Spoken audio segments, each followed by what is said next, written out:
The date is July 13, 1942. RAF Manston Airfield in southeast England.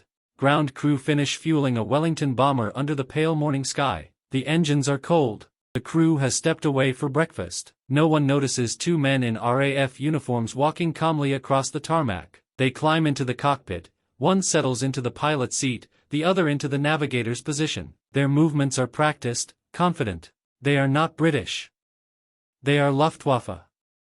Hauptmann Heinrich Schmidt and Lieutenant Klaus Weber have been planning this for weeks. Captured 6 months earlier after their Messerschmitt went down over Kent, they spent their days in a coastal POW camp studying guards, listening to bombers overhead, waiting. 3 nights ago, they escaped during a supply truck transfer, stole uniforms from a laundry line outside the base perimeter, and learned enough English phrases to pass sentries who barely looked up. Now they sit inside a British Wellington bomber. The key is in the ignition. Schmidt turns it. The port engine coughs, sputters, then roars to life, followed by the starboard. Propellers blur into motion. A ground officer 200 meters away glances up and frowns. No flight was scheduled. He starts walking toward the bomber, then running. Too late. Schmidt releases the brakes. The Wellington rolls forward, gathers speed, turns toward the runway. Shouts erupt. Arms wave. The bomber accelerates, 70 knots, 80, 90, then lifts into the gray English sky. For exactly 4 minutes and 18 seconds, 2 German pilots fly a stolen RAF bomber over the English Channel, heading east toward occupied France, toward home. Then the radar station at Dover detects an unidentified aircraft, no transponder code, wrong flight path. The operator reaches for the telephone. What happens next becomes one of the strangest episodes of the war, a story of desperation, miscalculation, and a technology the Germans did not fully understand, a story that ends 32 minutes later in the cold waters of the Channel. This is what really happened. The escape began on the night of July 10, 1942, at Camp 21, a POW facility 8 kilometers inland from Manston Airfield. The camp held 340 German prisoners, mostly Luftwaffe aircrew shot down over Britain during the previous year's raids, with moderate security, 2 wire fences, guard towers at each corner, and patrols every 2 hours after dark. Hauptmann Heinrich Schmidt was 29, a bomber pilot from Dortmund who had flown 37 missions before his Heinkel He-111 was hit by flak over Maidstone in January 1942, killing 3 crewmen and leaving Schmidt and his navigator, Lieutenant Klaus Weber, as survivors sent to Camp 21. Neither intended to sit out the war behind wire. Surrounded by operational aircraft, they studied routines, guards, trucks, and fences, noting the camp's proximity to Manston, the predictable supply convoys, and careless habits. On July 3, a laundry truck carrying RAF uniforms stopped near the eastern fence. Weber seized 2 uniforms in less than 15 seconds and hid them beneath a loose floorboard. They waited, mapped patrol gaps, and chose July 10, slipping out after the 21:45 guard change, cutting the chain-link fence with a stolen file and crawling through at 22:10, then crossing farmland by starlight to reach the base perimeter by 2:30. Wartime Britain assumed the enemy was across the Channel, not inside the country. They entered through a drainage ditch, hid in a maintenance shed until dawn, changed into RAF uniforms, and at 6:15 walked onto the tarmac with confidence that drew no challenge. Schmidt's experience told him a Wellington could reach France, and they found a 1450 fueled and unattended. He started the engines, rolled, aligned, and took off as ground officers realized too late what was happening. For minutes the escape worked, until Dover radar tracked an unidentified Wellington with no transponder and Biggin Hill scrambled Spitfires.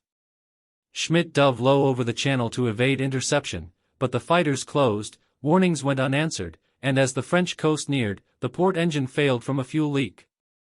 Unable to hold altitude, Schmidt ditched at high speed, the airframe shattered and sank within seconds. Injured and bleeding, he dragged an unconscious Weber into the freezing water and kept him afloat until rescue arrived.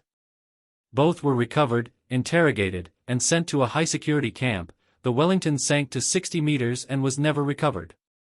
Official reports reduced it to an unauthorized aircraft movement, classified and buried for decades, until now. The interrogation began 18 hours after the ditching. Dover Castle, Military Intelligence Section. A windowless room with concrete walls, a wooden table, 2 chairs, and a single overhead bulb. Schmidt sat on one side, hands cuffed. Across from him sat Major Jeffrey Winters, RAF Intelligence Corps. Winters was 46. Veteran of the Great War. Fluent in German.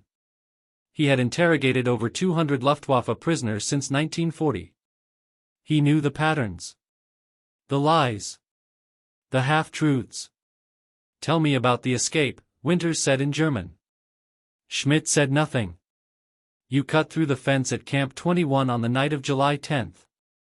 You walked 8 kilometers to Manston Airfield. You acquired RAF uniforms. You boarded Wellington R-1450 and flew it toward France. These are facts we already know. What I want to understand is how you plan to navigate once you reach the French coast." Schmidt stared at the table. Winters opened a file. Pulled out a map. Placed it between them. This was found in the wreckage. Recovered by Navy divers 2 days ago. It shows the French coastline from Calais to Le Havre. With notations in German. "Your handwriting, Hauptmann?" Schmidt glanced at the map. Said nothing. "You marked 3 potential landing sites," Winters continued. Abbeville Airfield. Occupied by the Luftwaffe since June 1940. You knew the location. Knew it was operational.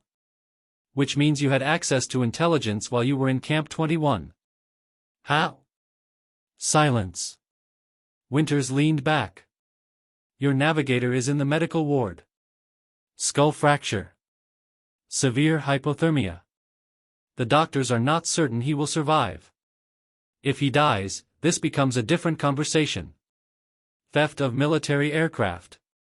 Attempted defection to enemy territory. Causing the death of a fellow officer through reckless action. Do you understand what I'm telling you?" Schmidt looked up. His face was bruised. Stitches ran across his left eyebrow.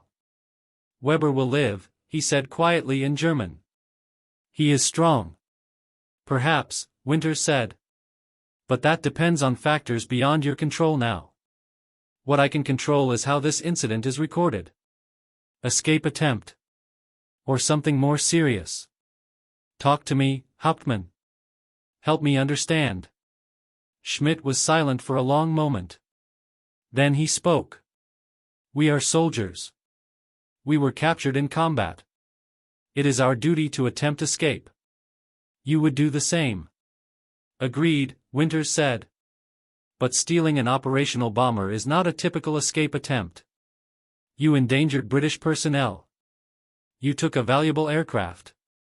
You flew it toward enemy territory. That crosses into espionage. Into sabotage. We took nothing but our freedom," Schmidt said. "You took a Wellington bomber worth £50,000. You took classified flight instruments. You took maps and navigation equipment. Those items have intelligence value.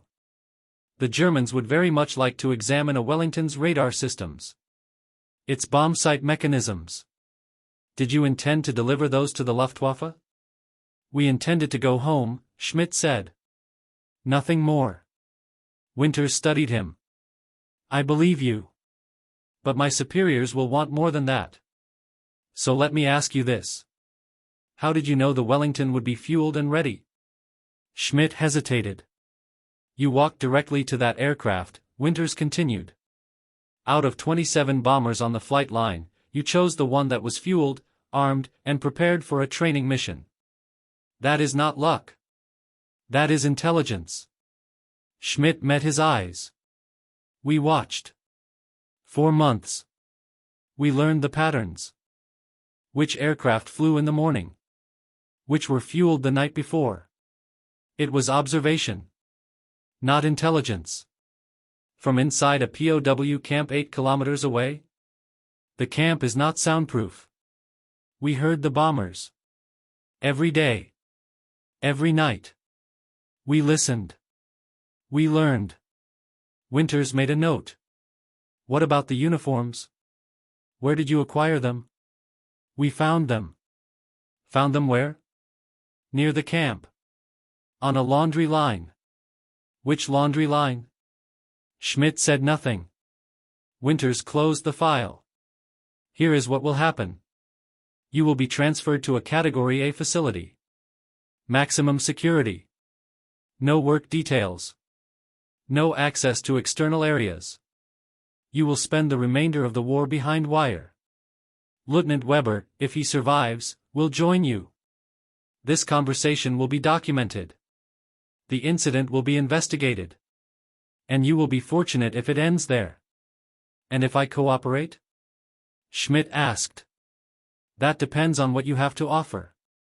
Schmidt was quiet. Then he said, the radar. How did you find us so quickly? Winters allowed himself a slight smile. That is classified. We were over the channel in 4 minutes. Your fighters were on us in 12. That is not possible without tracking us from the moment we took off. We are very efficient. It was radar, Schmidt said. We know you have it. But we did not think it was that precise. That fast. Winters said nothing. The Wellington had no transponder code, Schmidt continued. You tracked a single aircraft over the channel. Identified it as hostile. Scrambled interceptors. All in under 10 minutes. That is beyond what our intelligence suggested your capabilities were. Perhaps your intelligence was incomplete. Schmidt leaned forward. I will tell you what I know. About Luftwaffe bomber tactics. About navigation methods. About target selection. In exchange, you tell me how the radar works. Winters stood. We are done here. I am offering intelligence. You are offering information we already have. Every prisoner we interrogate tells us about tactics and targets. What you are asking for in return is technology that could cost British lives if shared with the enemy. The exchange is not equal. Schmidt slumped back. Then we have nothing more to say. Correct. Winters walked to the door. Knocked twice. A guard opened it. Take him back to holding. 3 days later, Weber regained consciousness. He was in a hospital bed at Dover Military Hospital. His head was wrapped in bandages. His vision was blurred. A nurse stood beside him. Wabinich? He asked. Where am I? Dover, the nurse said in accented German. You are safe. You were injured in the crash. Schmidt? Your companion is alive. He is in custody. Weber tried to sit up. Pain shot through his skull. He collapsed back onto the pillow. Do not move, the nurse said. You have a serious concussion. You need to rest. How long have I been here? 3 days.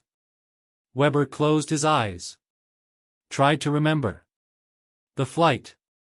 The engine failure. The impact. Everything after that was black. A doctor entered. British. Middle-aged. He checked Weber's pupils with a light. Can you tell me your name? Weber. Klaus. Lieutenant. Good. Do you know what day it is? Weber did not. July 16, 1942. You ditched in the channel on July 13. You were pulled from the water suffering from severe hypothermia and head trauma. You are fortunate to be alive. Where is Schmidt? In custody. You will see him when you are well enough to be transferred. Transferred where? That is not my concern. My concern is your health. Rest now. The doctor left. Weber stared at the ceiling. He had failed. They had been so close. 15 kilometers from the French coast. 1 more minute and they might have made it. But the engine had failed. And now they were prisoners again. Worse than before. The investigation took 2 weeks. RAF Manston conducted a full security review. Camp 21 was inspected. The escape route was traced. The uniforms were never found.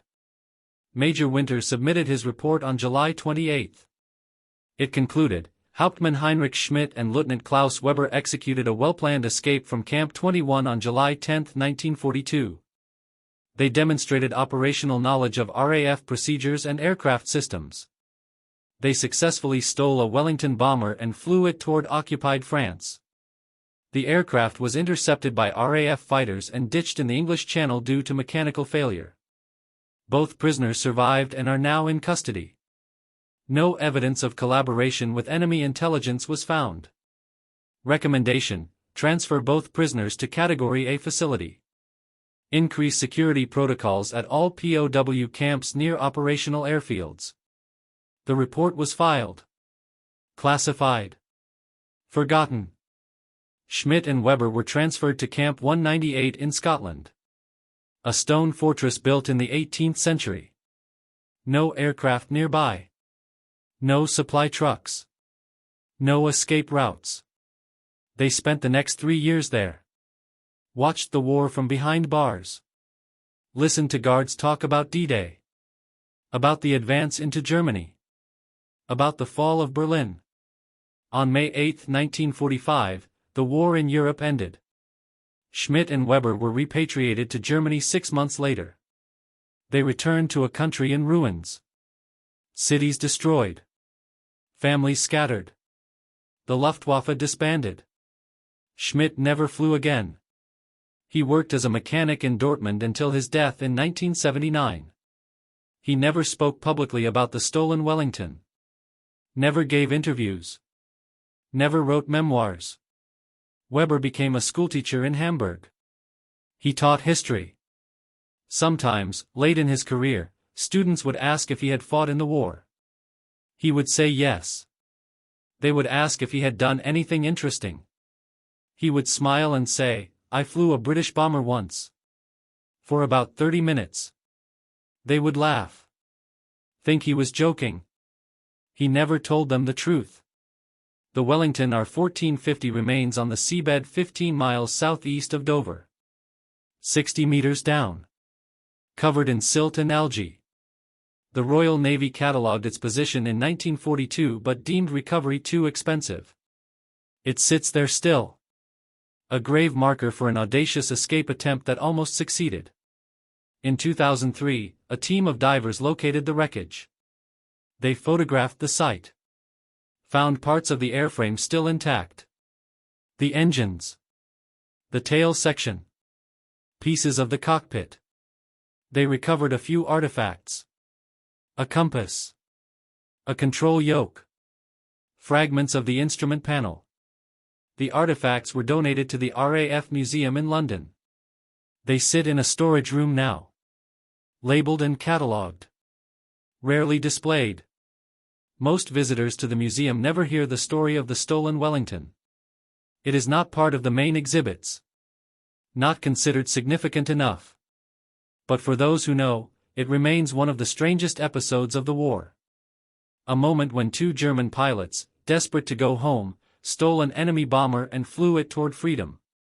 A moment when everything went right for exactly 30 minutes. Until radar found them. Until the engine failed.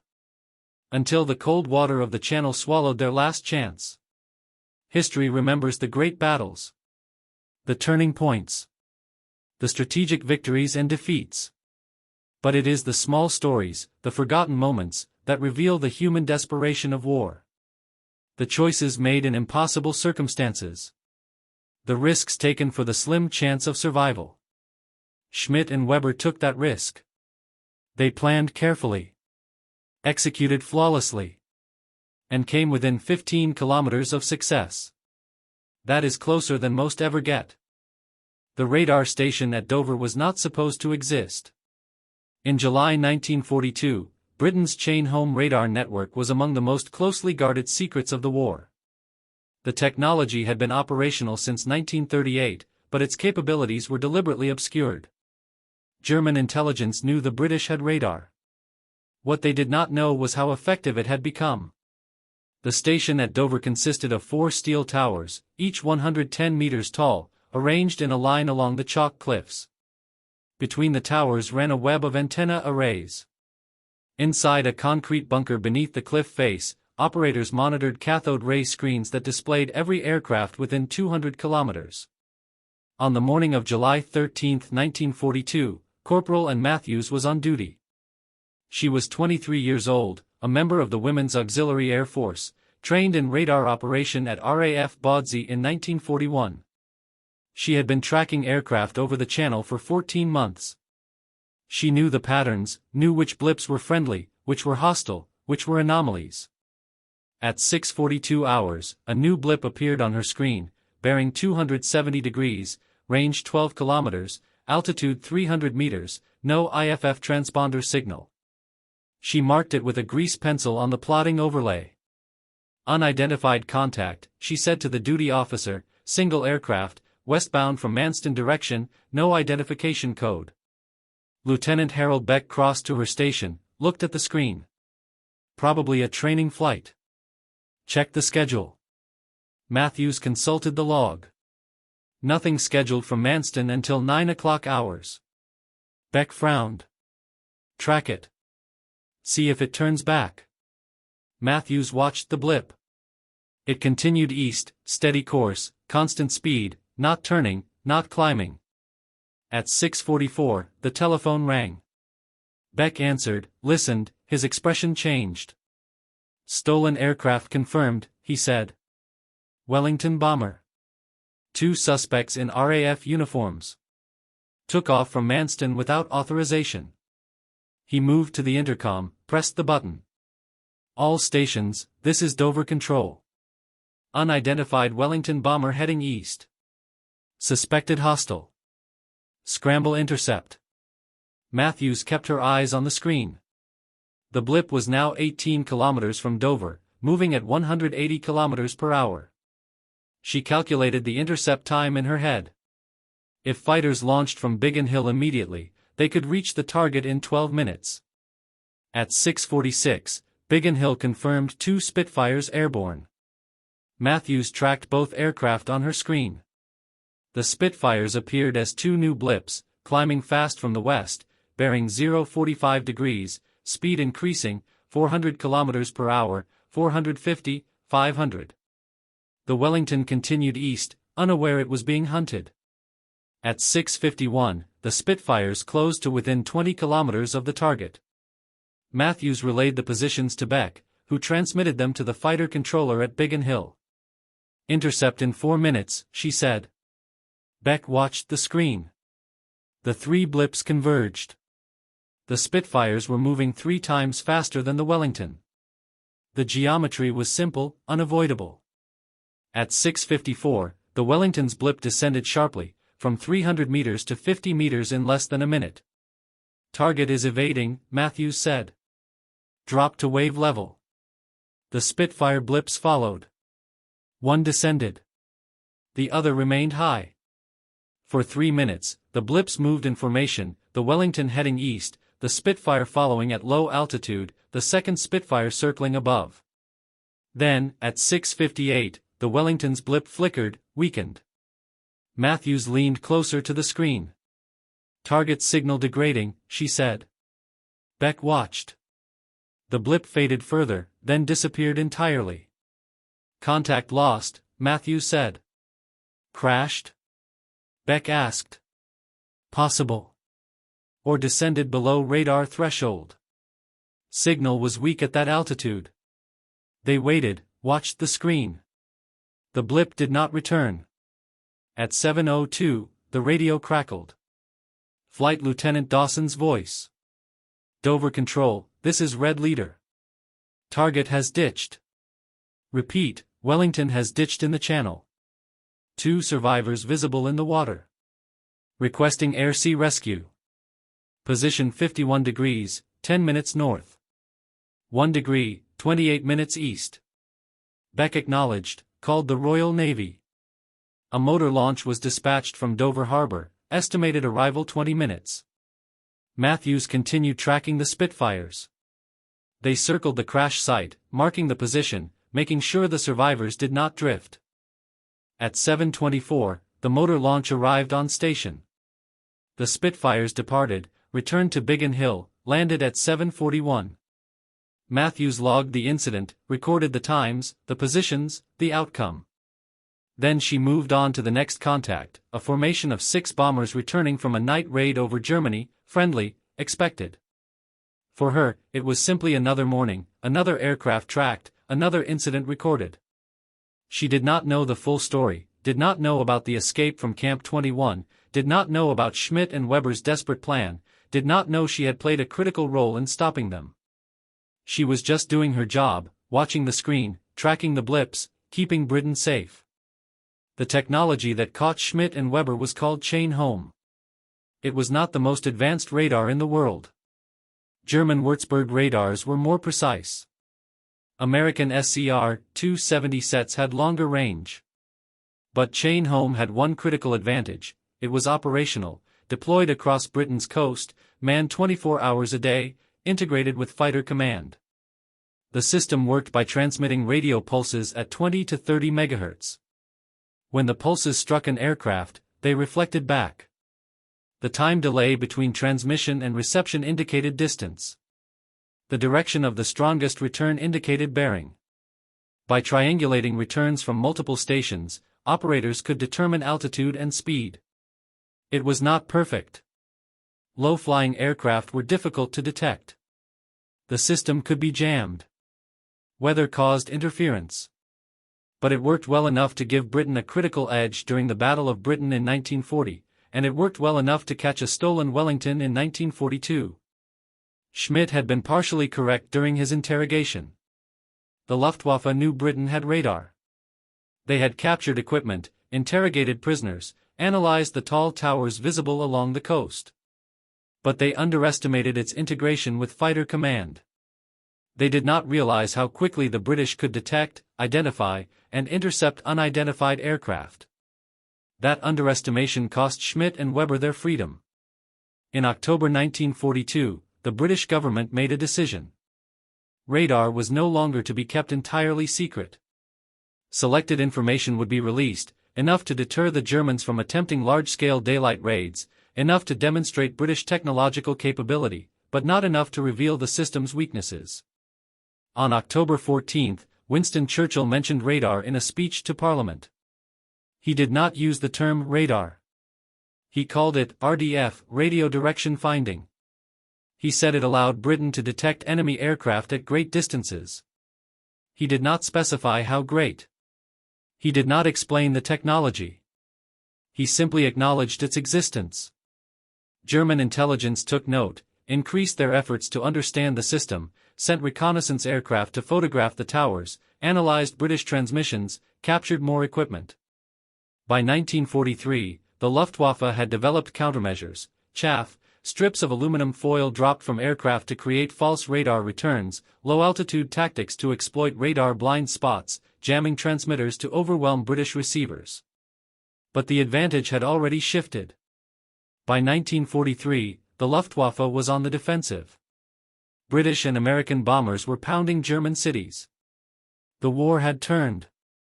Radar had played a role in that turning, not the only role, not even the decisive role, but a role nonetheless. And in that role, the stolen Wellington was a footnote, a minor incident, a curiosity, except to Schmidt and Weber. For them, it was everything. Camp 198 in Scotland was nothing like Camp 21. It was a medieval fortress converted into a prison, stone walls 3 meters thick, narrow windows with iron bars, a single entrance guarded by armed sentries, no supply trucks, no work details outside the walls, no possibility of escape. Schmidt and Weber arrived on August 3, 1942. They were processed, stripped, searched, given prison uniforms, assigned to a cell on the second floor. The cell was 4 meters by 3 meters, 2 bunks, a bucket, a single window overlooking a courtyard. They were not mistreated. The guards followed the Geneva Convention. Food was adequate. Medical care was available. But the isolation was absolute. No contact with the outside world. No news except what the guards chose to share. No hope of escape. For the first month, Schmidt barely spoke. He sat on his bunk, stared at the wall, replayed the flight in his mind, the moment the engine failed, the sickening impact with the water, the cold, the helplessness. Weber recovered more slowly. His head injury left him with chronic headaches. His vision remained blurred for weeks. He slept poorly, woke with nightmares of drowning. In September, they were allowed to join the general prisoner population. Camp 198 held 220 German POWs, mostly Luftwaffe, a few Wehrmacht, one Kriegsmarine U-boat crew captured off the Scottish coast. The prisoners had organized themselves, elected a senior officer, Oberst Friedrich Mann, a bomber pilot shot down over Liverpool in 1941. Mann enforced discipline, maintained morale, organized lectures and classes to keep the men occupied. Schmidt and Weber attended the classes, learned English from a former teacher, studied mathematics from a university professor captured in Norway, listened to lectures on history, philosophy, engineering. But they kept to themselves, did not discuss the escape, did not talk about the Wellington. Other prisoners asked. Rumors had spread. Everyone knew 2 Luftwaffe officers had stolen a British bomber, had almost reached France, had been shot down. Schmidt refused to discuss it. It is over, he would say. We failed. Nothing more to tell. But late at night, when the cell was dark and quiet, he would talk to Weber, quietly, in whispers. We should have checked the fuel lines, he would say. Before we took off. We should have done a proper pre-flight inspection. There was no time, Weber would reply. We should have made time. That is what killed us. Carelessness. It was bad luck. The fuel line was damaged. We could not have known. A good pilot knows. A good pilot checks everything. Weber would fall silent. What could he say? Schmidt was right. They had rushed, had taken a risk, had paid for it. Christmas 1942 came. The prisoners were allowed a church service, carols in German, a sermon from a visiting chaplain, extra rations, pudding, a small portion of roast beef, weak coffee. Schmidt attended, sat in the back, did not sing, listened to the chaplain talk about hope, about faith, about endurance. After the service, Oberst Mann approached him. Hauptmann Schmidt. A word. They walked to a corner of the courtyard, alone. I know what you attempted, Mann said. I know you stole a Wellington. I know you nearly reached France. Schmidt said nothing. I want you to know, Mann continued, that I understand. You were doing your duty. Attempting to escape. There is no shame in that. We failed, Schmidt said. You came closer than anyone else here. That is worth something. Is it? We are still prisoners. Weber is still injured. The war goes on without us. The war will go on without all of us, Mann said. Whether we are here or not. What matters is how we conduct ourselves. You attempted escape. You did not give up. That is honorable. Schmidt looked at him. Do you think the war can still be won? Mann was quiet. Then he said, No. I do not. Germany has lost too much. The Americans are now involved. The Russians are holding. The British will not surrender. It is only a matter of time. Then what are we doing here? Why are we waiting? Because we are soldiers. We endure. We survive. We wait for the end. And when it comes, we go home. If there is still a home to go to. Schmidt nodded slowly. And if there is not? Then we build a new one. They stood in silence, watching the other prisoners, listening to the wind off the Scottish Highlands. Thank you, Oberst, Schmidt said finally. Mann placed a hand on his shoulder. Survive, Hauptmann. That is all any of us can do now. Survive. The years passed slowly in Camp 198. 1943 brought news of defeats. Stalingrad had fallen, the 6th Army destroyed, over 90,000 German soldiers captured. The prisoners listened to the British Guards talk about it, saw the newspapers left carelessly in the common room, read the headlines. Some prisoners refused to believe it, called it propaganda, said the British were lying to break their morale. Others knew better. The guards had no reason to lie. The war was turning. In May 1943, the Africa Corps surrendered in Tunisia, 250,000 German and Italian troops captured, another catastrophic loss. The prisoners in Camp 198 held a memorial service, not officially sanctioned, but the guards allowed it. They understood. Schmidt attended, stood at the back, listened to Oberstmann read from a Bible, watched men weep for comrades they would never see again. In July, the Allies invaded Sicily. By September, Italy had surrendered, switched sides. German forces in Italy found themselves fighting alone, surrounded, outnumbered. The mood in Camp 198 darkened. Men who had held on to hope began to let it go. Conversations turned from when we win to when it ends. Weber's health improved. The headaches faded. His vision cleared. He started teaching navigation classes to younger prisoners, drawing maps from memory, explaining dead reckoning, celestial navigation, radio direction finding. Schmidt attended the classes, not to learn, he knew navigation, but to support Weber, to give him purpose. In the evenings, they played chess, a board carved from scrap wood, pieces fashioned from pebbles and labeled with ink. Schmidt usually won. Weber did not mind. The game was just a way to pass time. "Do you think about it?" Weber asked one evening, "the flight?" "Every day," Schmidt said. "Do you regret it?" "No. We had to try. Even if we failed.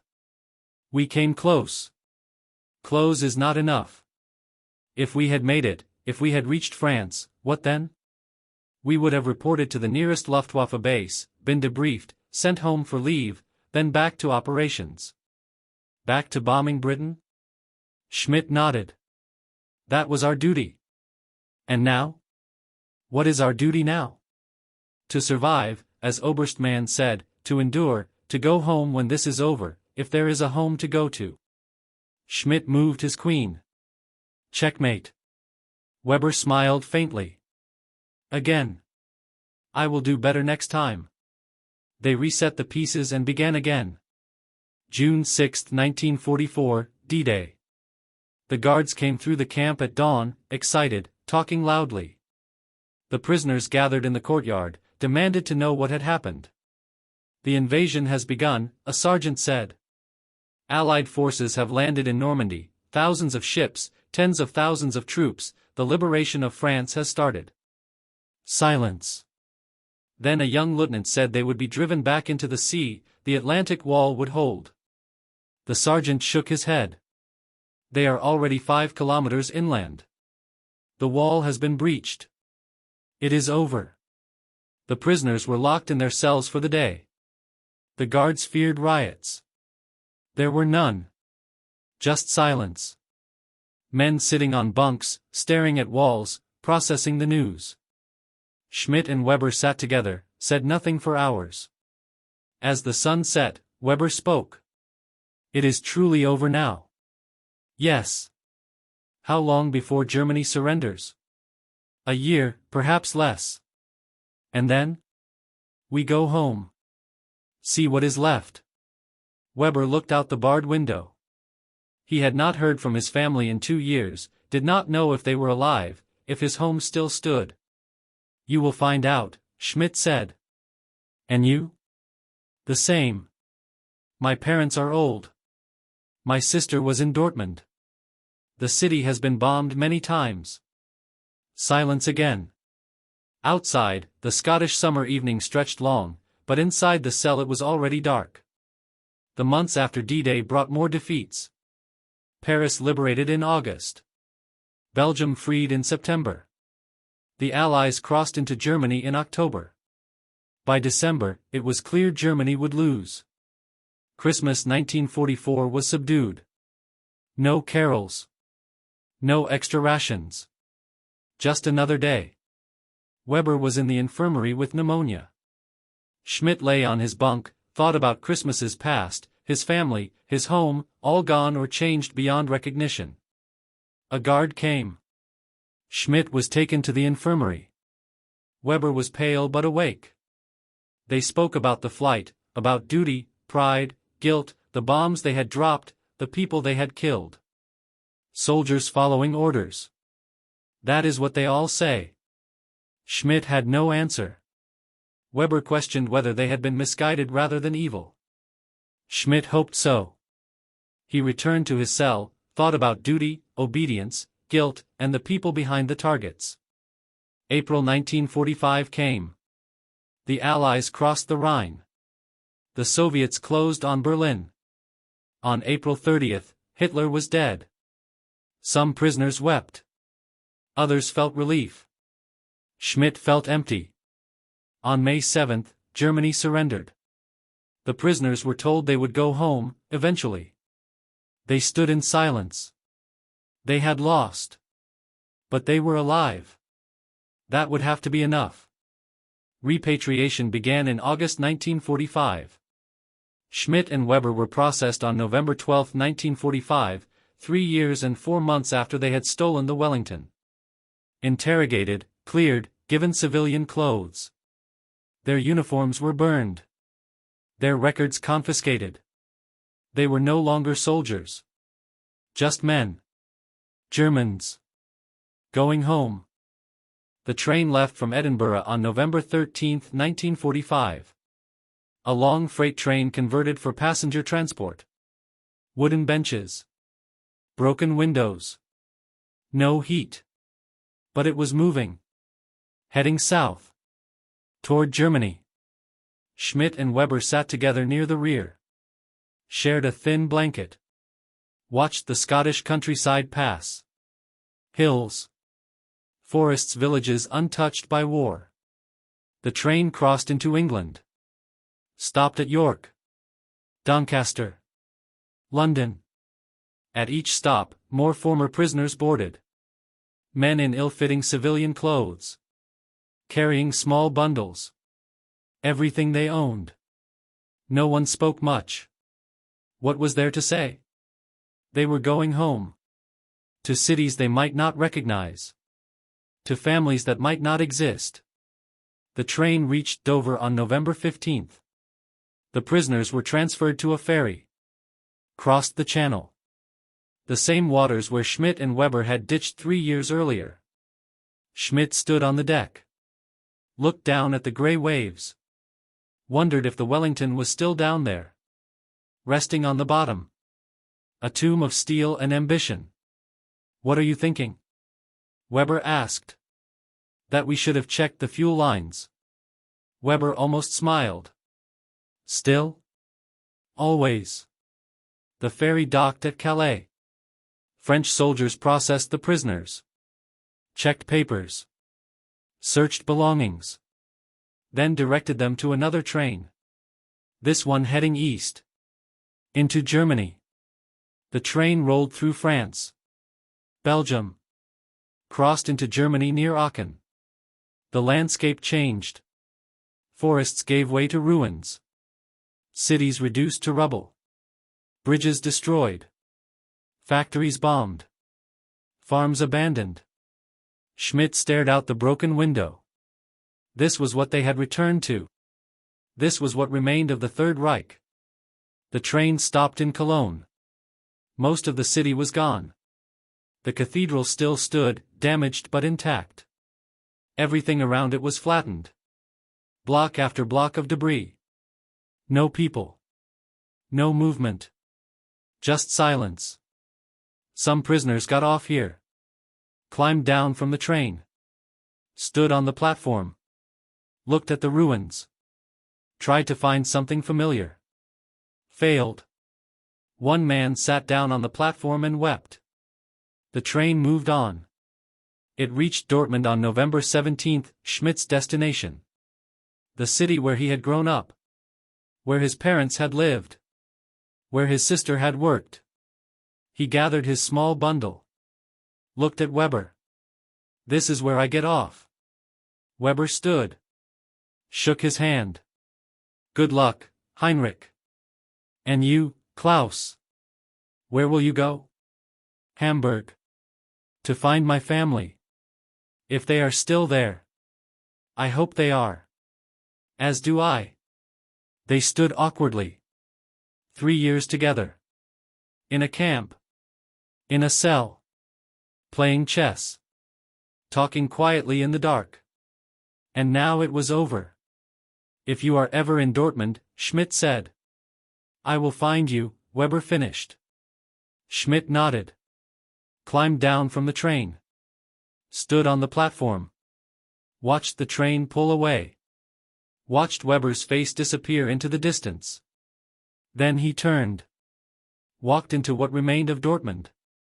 The city was unrecognizable. Entire neighborhoods gone. Streets buried under rubble.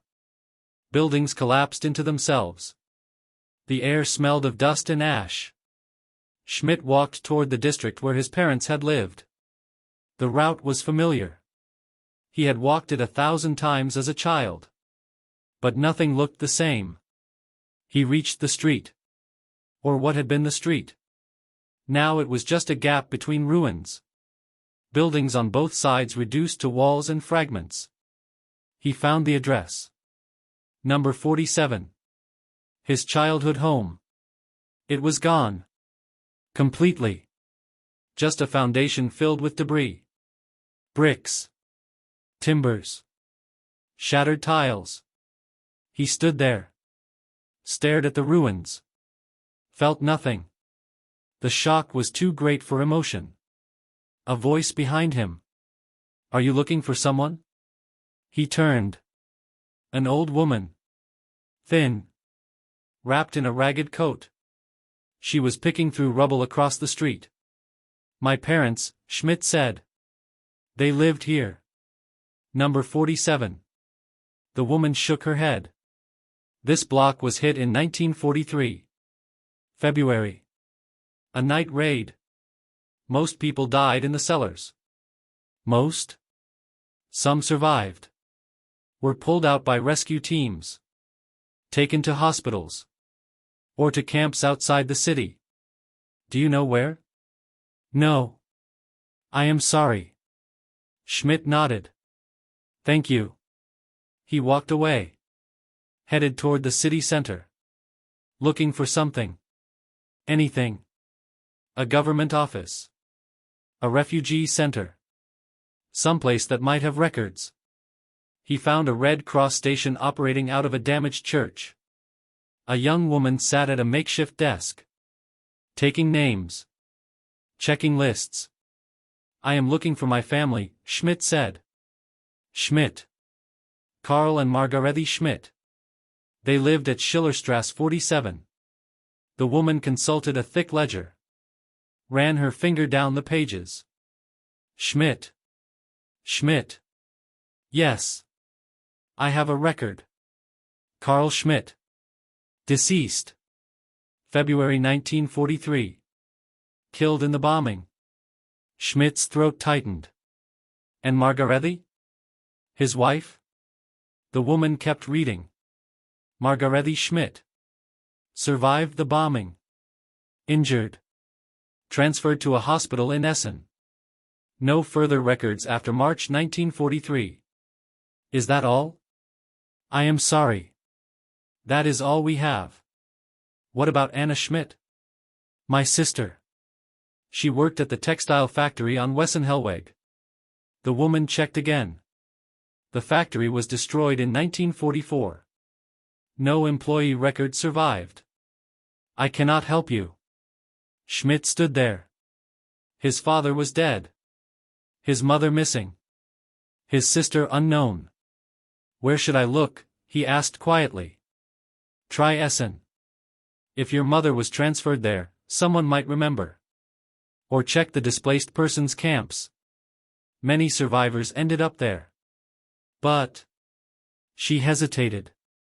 It has been 2 years. Many people died after the bombings. From injuries. From disease. From starvation. I understand.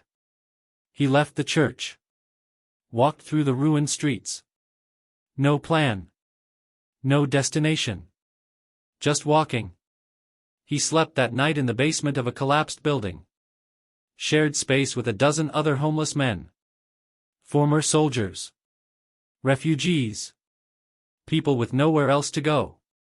In the morning, he found a soup kitchen run by American soldiers. Waited in line for an hour. Received a bowl of thin broth and a piece of hard bread. The soldier serving him looked at his civilian clothes. Where did you serve? Luftwaffe. Bomber pilot. The soldier nodded. Did not judge. Just handed him the bowl. Good luck. Schmidt ate. Then he started walking again. West. Toward Essen. To find his mother. Or to learn that she was dead too. Essen was worse than Dortmund. The industrial heart of the Ruhr. Bombed relentlessly for 3 years. The Krupp factories reduced to twisted metal. The city center obliterated. Schmidt found the hospital where his mother had supposedly been transferred. It no longer existed. Just a crater where the building had stood. He asked people. Showed them his mother's name written on a scrap of paper. Most shrugged. Some remembered the hospital. No one remembered individual patients. He spent 3 days searching. Walking through refugee camps. Checking lists at Red Cross stations. Asking anyone who would listen. Nothing. On the 4th day, he found an elderly nurse working at a makeshift clinic. She had worked at the hospital before it was destroyed. Margarete Schmidt, she repeated, reading the name. I do not remember her specifically. But I can tell you this. The hospital was hit in April 1943. Most patients died. A few were evacuated beforehand. Sent to facilities in smaller towns. Bochum. Hattingen. Places the Allies were not bombing as heavily. Do you have records? All records were lost in the bombing. Then how can I find her? The nurse looked at him with pity. You may not be able to. I am sorry. Many people simply disappeared. We may never know what happened to them. Schmidt thanked her. Left the clinic. Walked to a park that was now just dead trees and churned earth. He sat on a broken bench. Put his head in his hands. His father was dead. His mother was missing. His sister was missing. His home was destroyed. His city was destroyed. His country was defeated. He had survived 3 years in a POW camp. Had endured cold and boredom and despair. Had convinced himself it would be worth it. That he would come home. That he would rebuild. But there was nothing to rebuild. Nothing to come home to. He sat there as the sun set. Watched the sky turn red over the ruins. Felt the cold November wind cut through his thin coat. And for the first time since his capture, Heinrich Schmidt cried. He stayed in Essen for 2 more weeks. Checked every refugee camp. Every clinic. Every aid station. Asked every official. Every nurse. Every volunteer. No one had seen Margarete Schmidt. No one had records of Anna Schmidt. Eventually, he accepted it. They were gone. Dead, most likely. Buried in mass graves or lost in the chaos of the war's final months. He had no family. No home. No purpose. On December 1, 1945, he returned to Dortmund. Found work clearing rubble. Manual labor. Paid in food and a place to sleep in a worker's barracks. It was hard work. Lifting bricks. Hauling debris. Sorting salvageable materials from wreckage. His hands bled. His back ached. But it kept him busy. Kept him from thinking. The city was slowly rebuilding. Piece by piece. Street by street. It would take years. Decades. But people were trying. Schmidt worked. Saved a little money. Rented a room in a boarding house. Bought better clothes. started to look like a normal person again. In March 1946, he received a letter, forwarded through the Red Cross, from Hamburg. It was from Klaus Weber. Dear Heinrich, I hope this letter finds you. I am in Hamburg. I found my family. Or what remains of it. My parents are dead. Killed in the firestorm of 1943. But my younger brother survived. He is 17 now. Living with an aunt. I have found work at a school. Teaching mathematics. It is not flying. But it is something. How are you? Did you find your family? Please write back. Let me know you are alive. Your friend, Klaus.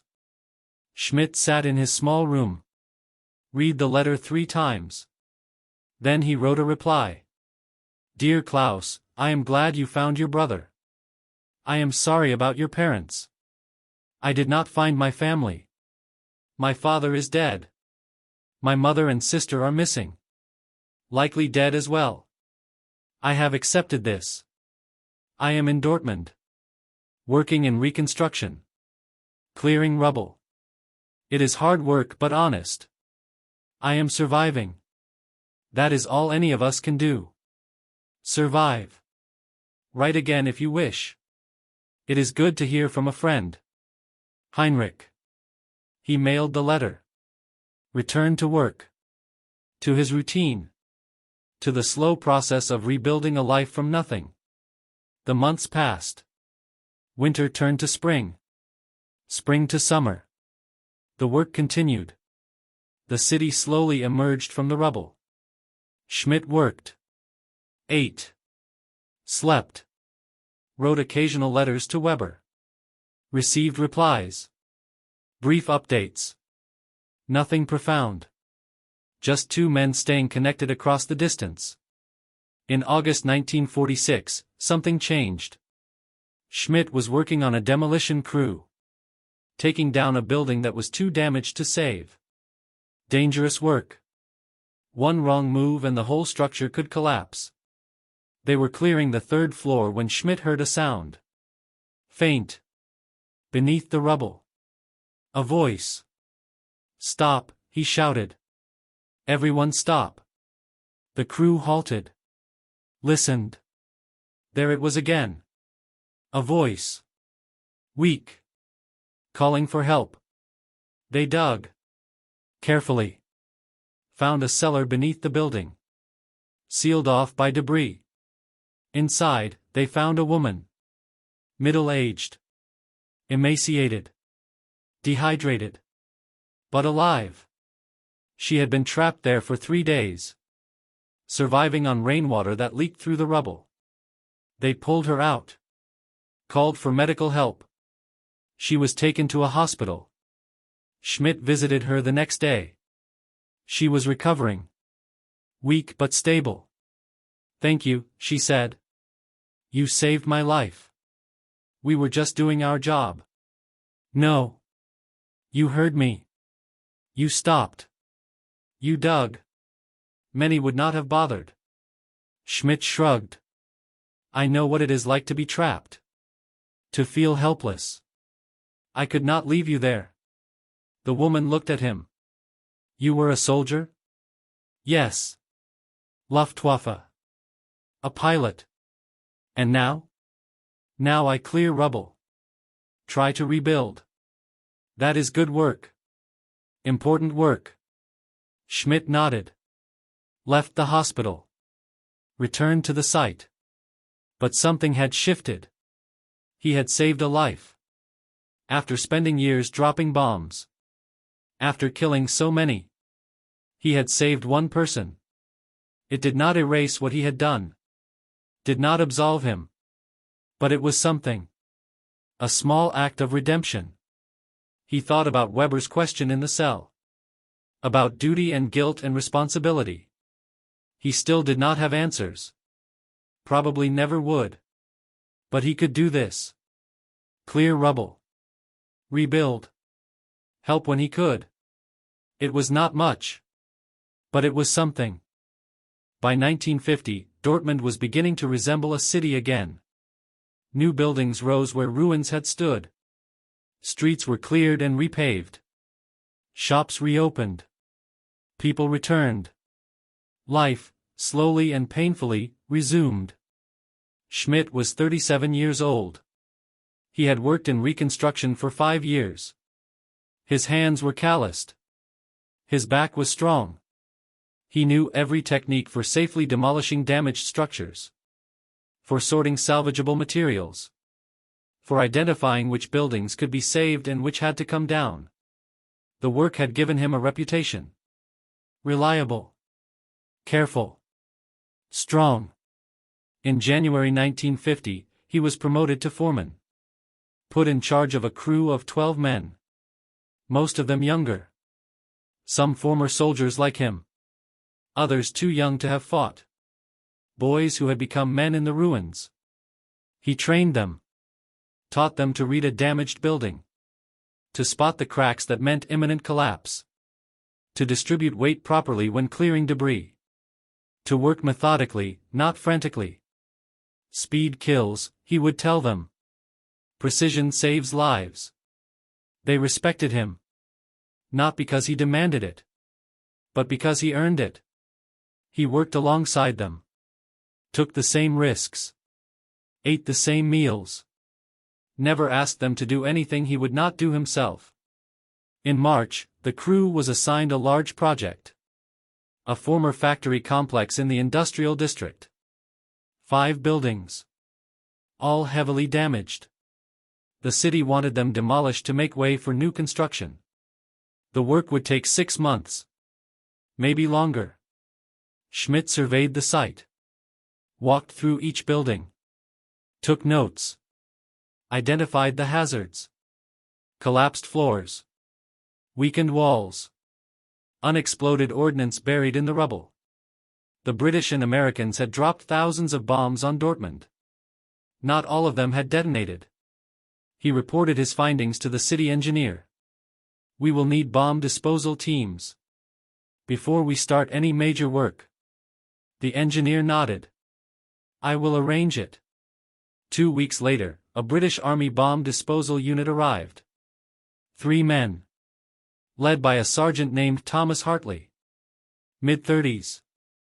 Calm. Professional. Schmidt met them at the site. Showed them the areas where he suspected ordnance might be buried. Hartley listened. Asked questions. Then said, "You were military? Luftwaffe. Bomber pilot." Hartley did not react. Just nodded. "You know what to look for then?" "I dropped enough of them." "Yes." They worked together for 3 days. Found 2 unexploded bombs. British 500-pounders. Buried 4 meters deep. Hartley's team excavated them carefully. Defused them. Removed them for disposal. On the 3rd day, as they were finishing, Hartley approached Schmidt. "Can I ask you something?" "Of course." "What was it like? Flying the bombers? Dropping the bombs on cities like this?" Schmidt was silent for a moment. Then he said, "At the time, it felt like duty. We had targets. Coordinates. We hit them and went home. We did not think about what was below. Who was below? And now? Now I see what we did. Every day. In every street. Every ruin. Every grave." Hartley looked at the destroyed factory. "I defuse bombs. You clear the rubble. We are both cleaning up the mess." "Yes. Does it help? Doing this work?" "A little. Not enough. But a little." Hartley extended his hand. "Good luck, Herr Schmidt." Schmidt shook it. "And you, Sergeant Hartley." The British team left. Schmidt's crew began the demolition. Slow. Methodical. Safe. In July 1950, Schmidt received another letter from Weber. The first in over a year. "Dear Heinrich, I am writing with news. I am getting married. Her name is Elka. She is a teacher at the school where I work. We met 2 years ago. She lost her husband in the war. Has a young daughter. We have become a family. The wedding is in September. In Hamburg. I know it is far. But I would like you to be there. You are the only friend from those years that I still speak to. It would mean a great deal. Please come if you can. Klaus. Schmidt read the letter twice. Felt something unfamiliar. Happiness. For someone else. For his friend. He wrote back immediately. Dear Klaus, I will be there. Tell me the date and time. I will arrange leave from work. Congratulations. I am happy for you. You deserve this. Heinrich. The wedding was on September 16, 1950. Schmidt took the train to Hamburg. The city was still damaged but rebuilding, like Dortmund. Less industry. More port facilities. Different scars from the same war. He found the church. Small. Lutheran. Half the roof was new construction. The other half original stone. Weber was waiting outside. Thinner than Schmidt remembered. Graying at the temples. But smiling. Genuinely smiling. They embraced. You came, Weber said. Of course I came. I was not sure. It has been so long.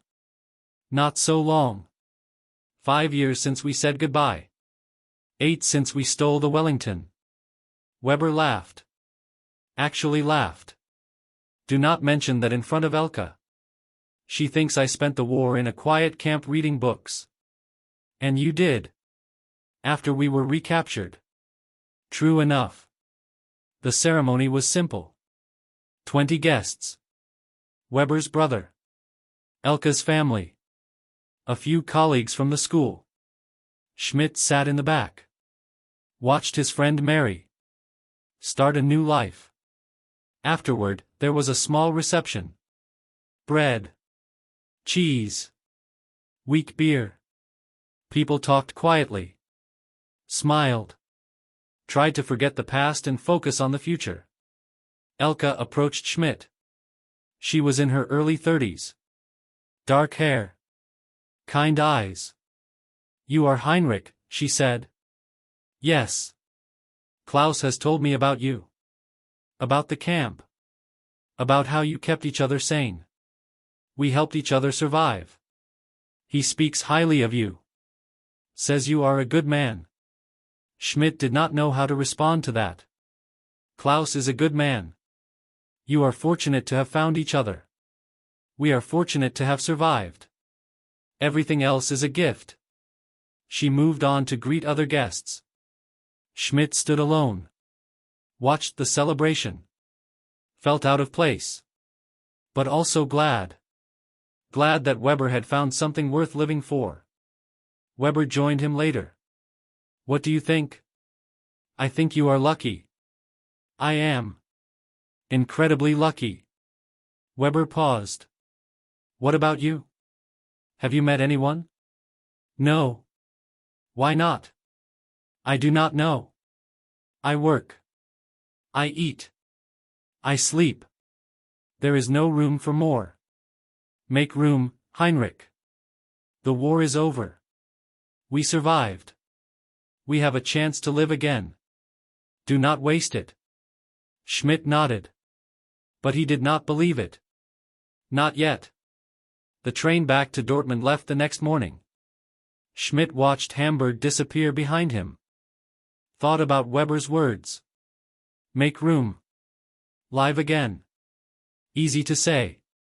Harder to do. But maybe Weber was right. Maybe it was time to stop just surviving. To try living. When he returned to Dortmund, he did something he had not done in years. He went to a cafe. Sat down. Ordered coffee. Real coffee, not ersatz. Expensive. But worth it. He sat by the window. Watched people walk past. Noticed how many were smiling. How many looked hopeful. How the city, despite everything, was coming back to life. A woman sat at the next table. Alone. Reading a book. She was perhaps 35. Blonde. Wearing a simple dress. Schmidt glanced at her. She looked up. Caught his eye. Smiled politely. Returned to her book. He wanted to say something. To introduce himself. To try. But the words would not come. He finished his coffee. Left money on the table. Walked out. At the door, he paused. Looked back. The woman was still reading. Unaware. He left. Tomorrow, he told himself. Tomorrow I will be braver. But tomorrow came and he returned to work. To the routine. To the safe, predictable life he had built. The years continued to pass. 1951, 1952.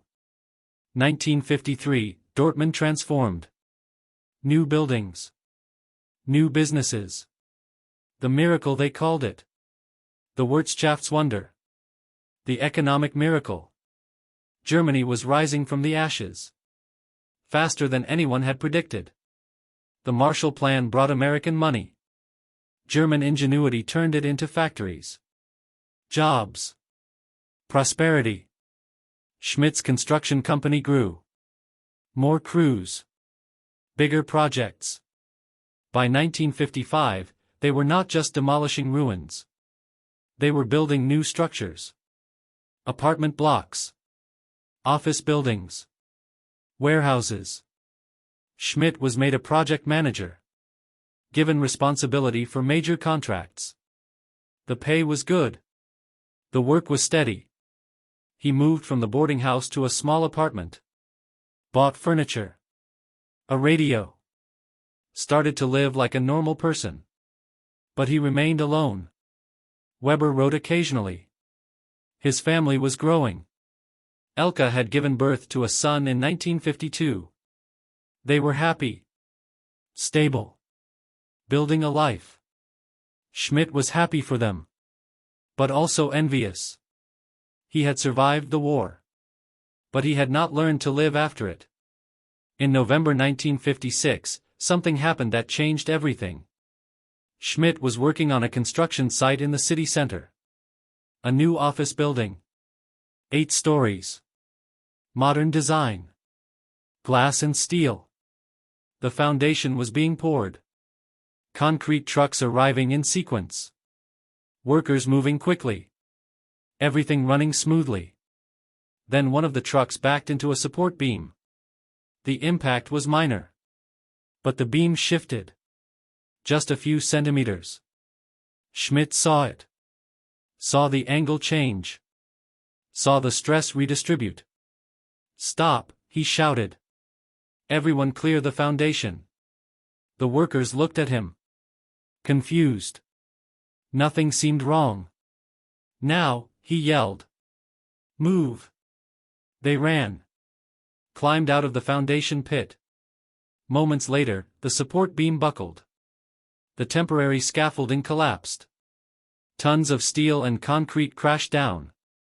If the workers had still been there, they would have been killed. Schmidt stood at the edge of the pit. Breathing hard. Heart pounding. The site foreman approached. How did you know? I saw the beam shift. Knew it would fail. But it was barely visible. A few centimeters. I have been doing this for 12 years. You learn to see these things. That evening, the workers gathered at a local bar. Bought Schmidt drinks. Thanked him. Called him a hero. He did not feel like a hero. He had just done what needed to be done. Seen a danger. Acted on it. But they insisted. Toasted him. Celebrated. Among them was a woman. Greta Hoffman. She worked in the site office. Handled permits and paperwork. Schmidt had seen her before. Spoken to her professionally. but never really noticed her. She was 38. Never married. Had worked in administration since the war ended. She approached him as the evening wound down. "You saved my brother today," she said. "Your brother?" "Franz. One of the workers in the foundation. He was right beneath that beam." Schmidt did not know which one was Franz. They all looked the same in hard hats and work clothes. "I am glad he is safe." "So am I." "Thank you." She hesitated. Then said, "Would you like to have coffee? Tomorrow? I would like to thank you properly." Schmidt paused. Thought about the woman in the cafe 5 years earlier. The moment he had let pass. "Yes," he said. "I would like that."